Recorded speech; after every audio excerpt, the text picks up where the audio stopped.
The last region of the insect's body that we need to discuss is the abdomen.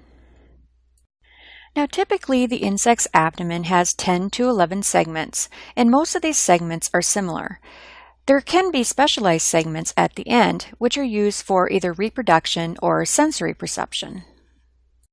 So what are the functions of the abdomen?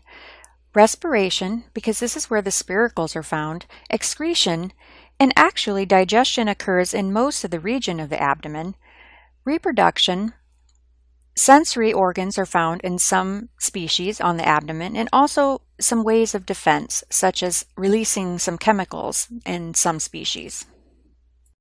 That concludes our overview of insect morphology.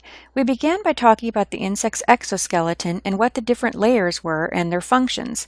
We then discussed the 3 insect body regions, the appendages we would find on these regions, and their function, structure, and diversity of form. Now that you understand a little bit about insect morphology and the diversity that exists, we can see how this diversity is reflected in insect adaptations. We talked about diversity in mouth parts, or how insects can blend in with their environment, for example. So therefore, insects are well designed for the habitats in which they live. So what I'd like you to do for this next assignment here is to create a designer insect that could survive in your assigned habitat. Now, the habitat I'm assigning is the ocean, and specifically a predatory insect that lives in the ocean.